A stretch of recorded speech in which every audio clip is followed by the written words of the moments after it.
Welcome back to Bytes of Pi. This is the fourth and final free response question of the APCS Java 2021 exam. The problem is called ArrayResizer.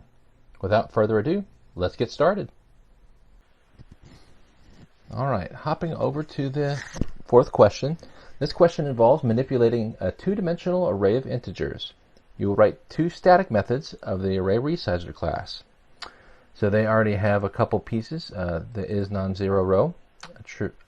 We'll read about what this does here in part A. This number non-zeros it's going to be implemented for us. We're not going to write this, but it'll deal with how we write resize B. All right.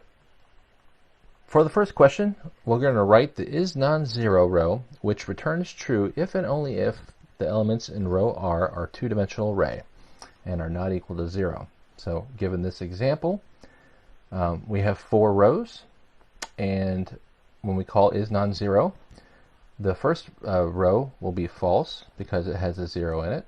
When we call isNonZero for the first row, there's no 0, so it will return true.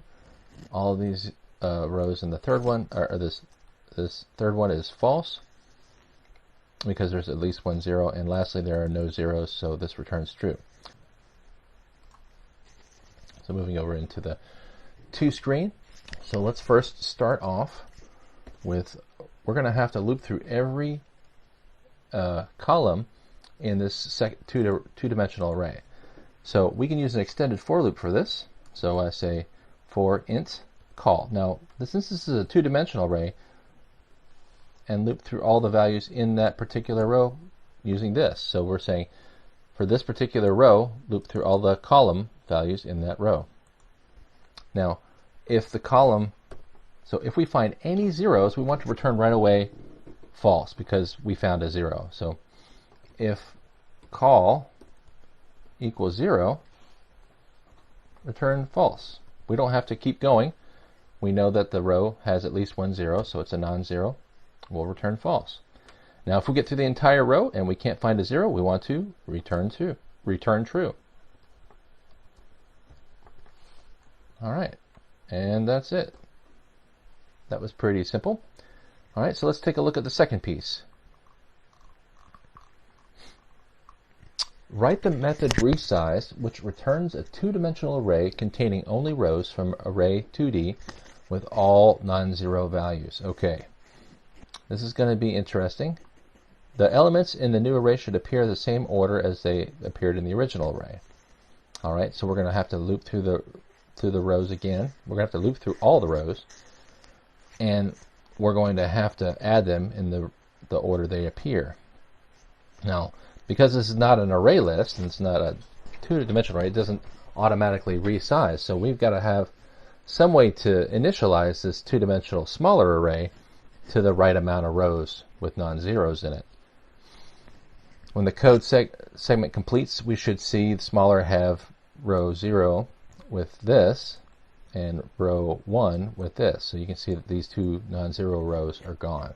You don't have to do this. I've already created num non-zeros. I've already implemented that, and we're going to need that to test this out, but we won't need it for the exam. We need to use non-zero to initialize that first list. So because this is an array and it's not a list, we have to initialize this int smaller. So let's create that. Int smaller equals, now we got to create a new integer, two-dimensional integer array. Now we have this function called num non-zeros rows, and we're going to pass it the array.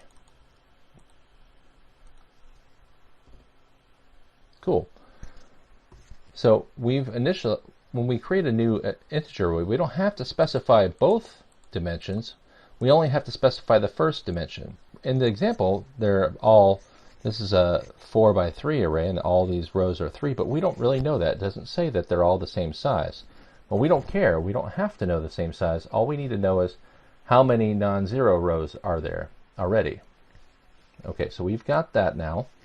Now what we have to figure out is looping through and finding these things and adding them to the smaller array. So let's do that. So we'll loop through that using a regular loop for int I equals 0. I is less than the array d length. So we're going to go through each row, and we get that through the length of the two-dimensional array. All right, and then we go to the next row. All right, so we've got our iterator. Now, we have to check to see if it's a non-zero row. So we just did that function if is non-zero row, and we want array 2D and I, then we're going to add it. So we already did this. We have to check. We're going through each row, and we're checking to see if this particular row is non-zero. If it is, we want to add this to the smaller rows. So I'm just going to add this to this array.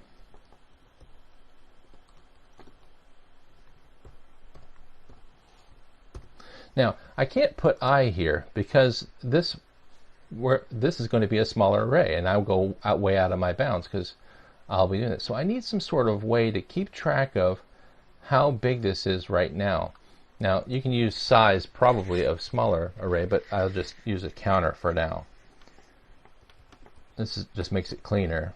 I'm going to count it starting at 0, and every time I add a new one, I'm just going to increment that counter. So I'm going to say count plus plus. So as we add to the smaller array, it'll continue up and it won't exceed the bounds. And lastly, we're going to return that value. All right, I think we've done it. So let's save it first. Let's clear this out and we'll run it. All right, so let's take a look. Part A.